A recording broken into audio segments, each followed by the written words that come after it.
Hello mga ka-landscape, good morning, good afternoon po sa inyo lahat. Yan, bali naghimay po tayo na kamansi o gog, tawag sa Bicol yan. Ayan, bali gugulay po tayo ng ganyan, lagataan po natin. Ayan, bali hinimay muna natin.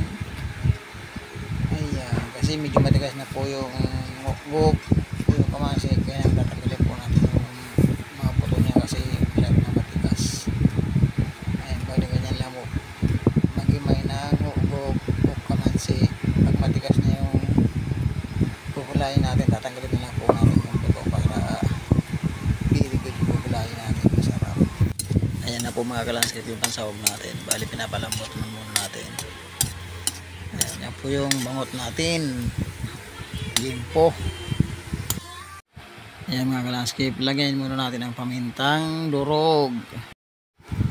Ayan na po mga ka-landscape, medyo malambot na yung karne natin, patuyo na yung pinapalambot natin na limpo na pansahog sa ating gagataan.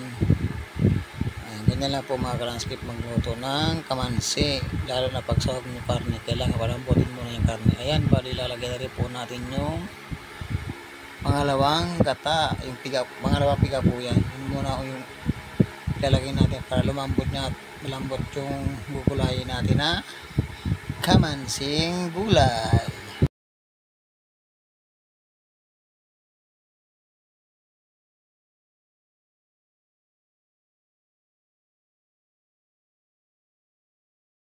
Ayan mga ka-landscape, kailangan wag niyo pong titigilan pag maghahalo, kasi pangit po kasi pag namuo yung gata niya na hindi natin nahalo, kaya kailangan lagi natin hahaluin. Ayan, pwede na mga ka-landscape, ilalagay na po natin yung gulay. Ayan, para lumambot na yung gulay natin na ginagataan natin na kamansi. Sarap talaga pagkata ang ulam lagi mga ka-landscape. Beautiful yung lasa niyan, talagang masarap po yan. Ayan mga ka-landscape, nilagay na po natin yung luya at saka yung mga bawang sibuyas para masarap talaga yung linuluto natin na gulay. Ayun, katipid na po tayo ngayon sa pangkatong kasi ginamit po natin kahoy. Bali yung iba niyan mga ka-landscape, yung tira iuwi na lang natin sa bahay para kahit pa paano mamayang hapunan mayroon tayong gulay. Ayan, katipid na tayo mga ka-landscape. Ayan na po mga ka-landscape, medyo tuyo na yung niluluto natin na gulay. Yan po kasi yung pangalawang piga na alinagyan natin yan kasi pinapalambot muna natin yan. After po yan mga ka-landscape, lalagay na po natin yung unang piga, yung kanang gata yan, lalagay na po natin. Yan po talaga nagpapasarap sa ginagataan natin na kamansi. Ayan, ganyan po ang technique ng mga ka-landscape kung paano magluto ng kamansi o kailangan yung unang piga medyo dami-damihan nyo po yun para yun po yung papalambot sa kamansi na ginugulay natin.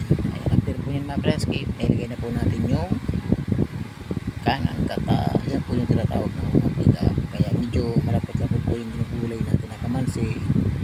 Ayan, isa po yun sa mga ka-landscape pinagpapasarap sa linuluto natin na gulay, yung kanang gata. Kailangan po laging hulihan para masarap po yung ginugulay natin na kamansi.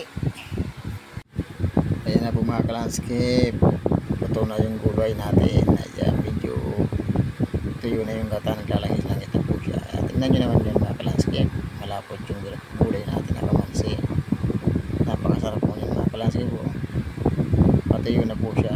Ayan, naglalangis-langis na rin po yan. Ayan mga ka-landscape, tara kain na po tayo kasi luto na yung gulay natin.